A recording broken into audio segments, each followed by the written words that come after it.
Bab 1798. Dalam catatan warisan Tabib Agung, gurunya itu hanya berhasil menjinakkan satu api ilahi tingkat 9 sebelum memasuki Master Ilahi. Bahkan dia tidak pernah mendapat kesempatan untuk menggabungkan beberapa api ilahi. Cecil sedikit ragu sebelum berkata, "Aku janji nggak akan mengkhianatimu. Setelah semua ini selesai, bisakah kamu berusaha menyelamatkan nyawaku?" Perasaan Cecil sangat campur aduk saat ini. Dari awal, dia sangat membenci Saka, lalu merasa takut. Namun, sekarang dia mulai sedikit bergantung pada pria ini.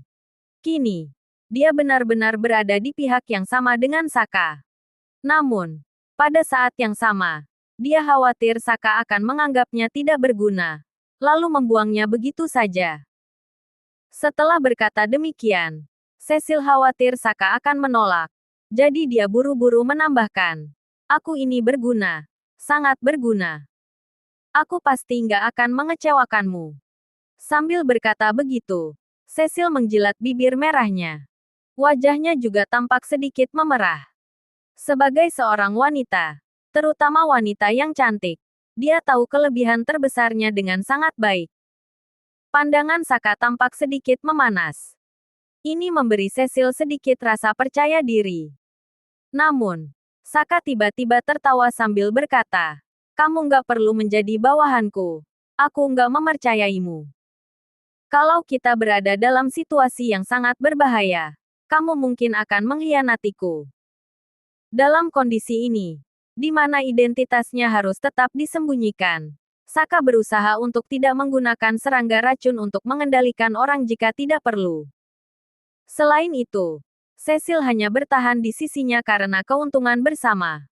Mengharapkan wanita ini bersedia menghadapi hidup dan mati bersama, itu terlalu berlebihan. Lagi pula, Cecil jelas bukan wanita bodoh. Mereka semua sudah dewasa, tetapi kenyataan yang ada harus diterima. Ketika mendengar kata-kata Saka, wajah Cecil langsung berubah pucat. Dia tidak menyangka Saka tidak tergoda oleh kecantikannya. Namun, pada detik berikutnya, Saka berkata, "Kita bisa bekerja sama. Kalau kita melakukannya, pasti ini akan menjadi pertunjukan pembantaian yang epik." Pertunjukan pembantaian yang epik. Cecil melanjutkan dengan nada terkejut. Aku nggak punya kemampuan bertarung." Saka tersenyum sembari membalas, "Aku yang akan bertanggung jawab untuk bertarung. Sementara kamu yang bertanggung jawab untuk mendukung." Saat Cecil masih bingung dengan maksudnya, Saka sudah melemparkan ponsel padanya. Lalu berkata, "Hubungi Adair. Katakan padanya kalau kamu telah menemukan keberadaanku. Katakan kalau kamu sedang diam-diam mengawasiku. Lalu minta dia mengirimkan 2 api ilahi." Ini. Cecil menggenggam ponsel di tangannya dengan ragu. "Nggak mau menipu Adair?" tanya Saka sambil menyipitkan mata. "Bukan. Aku takut Adair akan mengirim terlalu banyak orang." "Bagaimana kalau kamu dikepung?" kata Cecil dengan nada penuh kekhawatiran. "Itu lebih bagus. Aku akan membunuh mereka semua untuk meningkatkan nilai diriku. Setelah itu, aku bisa menuntut harga yang lebih tinggi," jawab Saka sambil tersenyum. Cecil tertegun. Pria ini bahkan berpikir untuk meningkatkan nilai dirinya.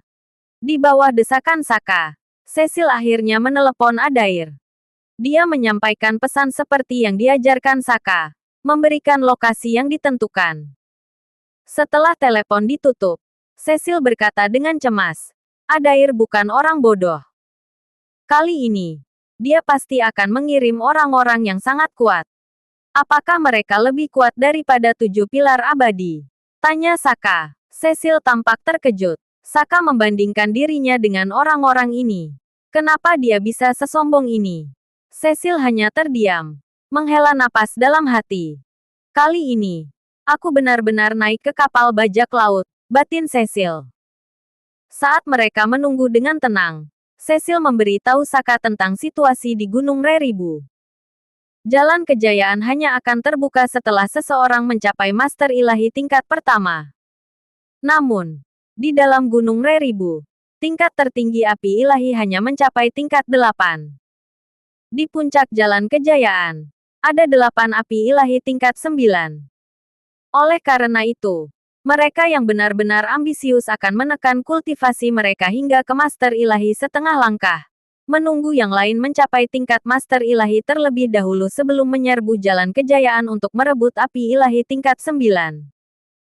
Ini berarti bahwa mereka tidak hanya harus bersaing dengan rekan-rekan mereka, tetapi juga mengalahkan seorang Master Ilahi sejati.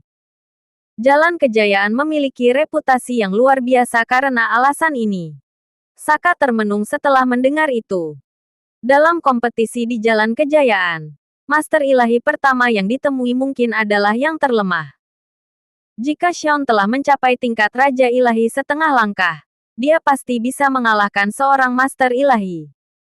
Namun, tidak jelas seberapa kuat Xion sekarang. Ada desas-desus bahwa Gunung Reribu dipenuhi dengan tanaman obat dan bahkan pil yang dapat meningkatkan kekuatan dengan cepat. Saka berpikir bahwa dia tidak punya pil atau bahan obat di tangannya. Jadi ini adalah kesempatan untuk mengumpulkan serta meningkatkan kekuatannya. Tiba-tiba, dia mengangkat kepalanya. Ada orang yang datang. Cecil segera menyadari bahwa di ujung pandangannya, ada puluhan orang berlari ke arah mereka. Begitu banyak orang. Cecil pun langsung panik. Saka menyipitkan matanya ketika melihat seseorang yang dikenalnya. Dia adalah satu pria dari keluarga Syahrir yang datang sebelumnya.